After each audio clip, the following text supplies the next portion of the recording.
Android users, you can now have TYT in the palm of your hand.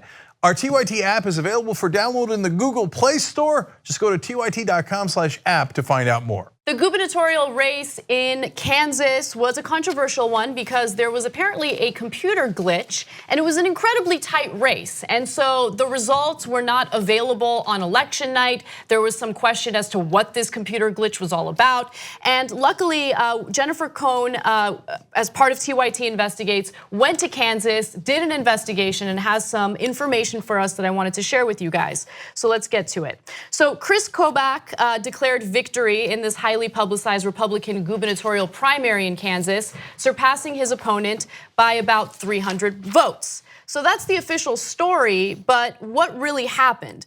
Now, according to Cohn's reporting, Johnson County later explained that there was a computer glitch, but that the problem involved its new Express Vote touchscreen barcode ballot marking system, and it's made by a company known as Election Systems and Software LLC.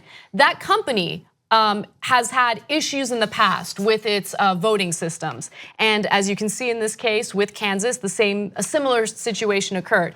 So the recommendation to buy these machines, here's one of the problems, came from Johnson County Election Commissioner Ronnie Metzger, who Kobach appointed in January of 2016. Before the Board of County Commissioners accepted Metzger's recommendation, election integrity advocates and independent computer science experts expressed serious concerns about the security of these machines. And it's because these machines have had issues in the past. Now, Express Vote produces paper summary cards, right, containing the computer-generated barcode. The barcode, which humans can't read and thus can't verify, is the only part of the summary card that is then scanned and counted as your vote. So understand something, you go to the polls, you vote, and then you get this paper back, but it's a barcode. It doesn't give you any information that can verify that the computer system processed the person that you meant to vote for, okay? So there's an issue there. Also, the official vote that is counted is a barcode, not a human readable vote. The Johnson County voter has no idea what vote they actually cast. Voters can't read barcodes, nor can they know how the machine is programmed to print or interpret barcodes. So there's two super important parts of this story. So we were following this on election night live. We cared about the Kobach Colyer race, but as luck would have it, we cared a lot about another race that involved Johnson County. That was Brent Welder versus Sharice Davids, which was a Democratic primary in Kansas' 3rd district. So when they had what was described by the Kansas City Star as a, quote, big computer glitch that stopped the votes in the middle of the night, we all noticed and cared a lot about the results. And then at the time, and this is super important when it gets to Kobach. Now, as it turns out, it very likely did not affect the Welder-Davids race, and there's no reason that the guy appointed by Kobach would even have a dog in that fight, right? So that's not the issue here. It's just that we were watching it happen live. So when it stopped live, Colyer, the sitting Republican governor of Kansas, was leading in that county.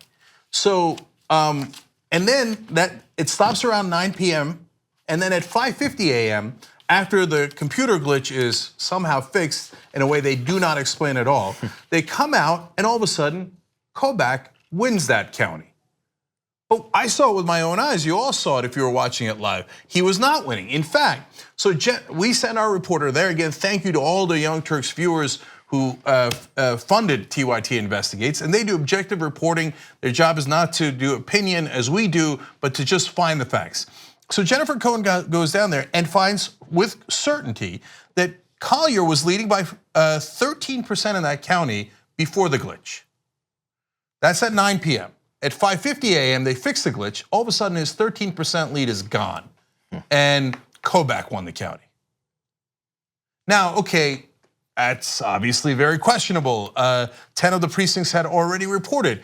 Is it possible that Kobach just won the rest of the precincts in Johnson County? Of course it's possible, but you'd want to verify, right? So then what is your system for verification? That's where we get to issue number 2.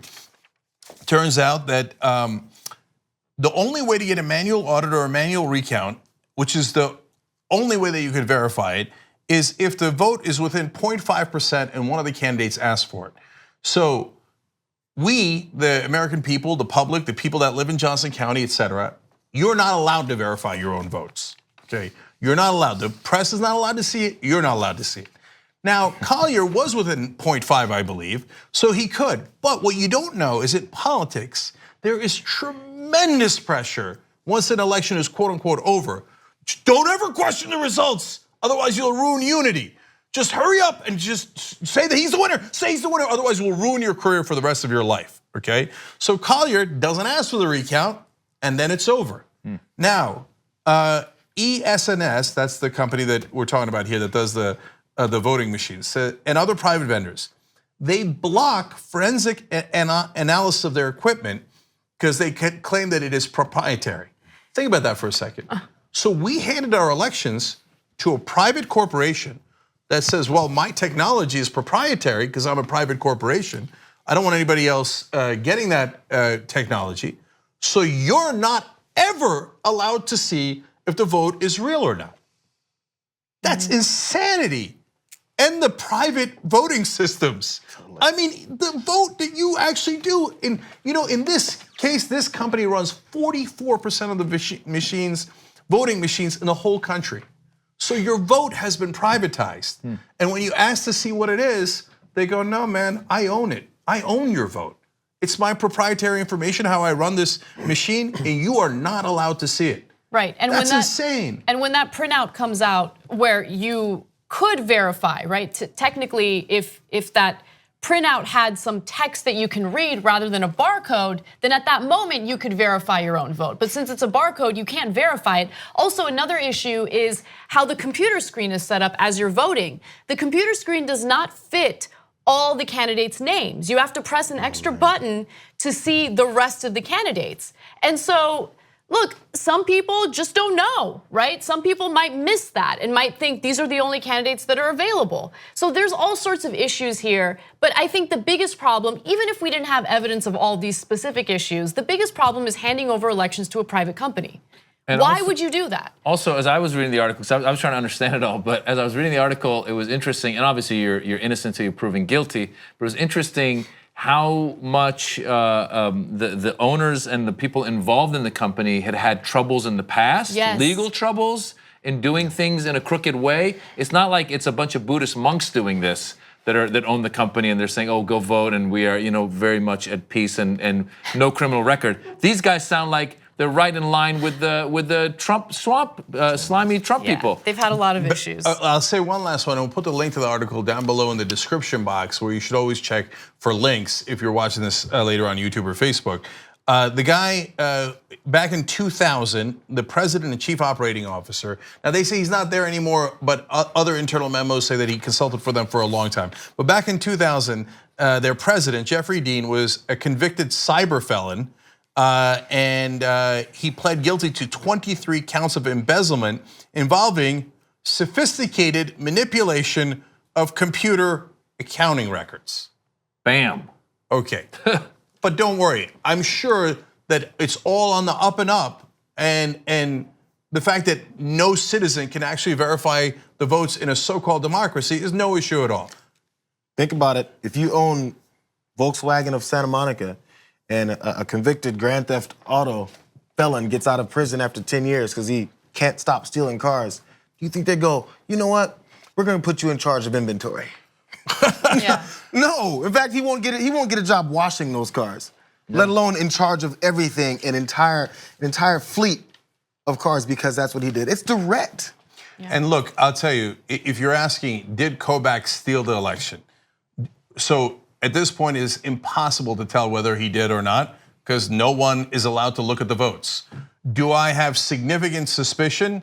Yes, I do. I know you're not allowed to say that, because everybody after an election says it would be a conspiracy theory if you don't immediately surrender your right to check the vote and move on with your life. The guy was down by 13 points in that county. They have a giant computer glitch that lasts hours upon hours. The guy in charge of that election in that county, appointed by Kris Kobach. And then all of a sudden, the 13-point lead eviscerates and Kobach wins the county. Yes, I question that election. I question whether it was fair. I question whether it was real. So there's an excellent chance that Kris Kobach stole that election and should not be the governor, or at least the Republican nominee for governor of Kansas. So yes, and if you're the Kansas City Star or any other press, you're not doing your job if you don't question that election. It doesn't mean that you know for sure that Kobach stole it, but if you just say, oh, I'll take their word for it. Are you really a reporter?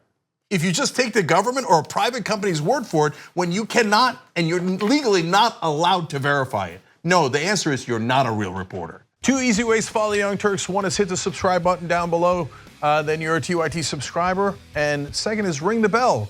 And when you do that on YouTube, you're notified of our videos.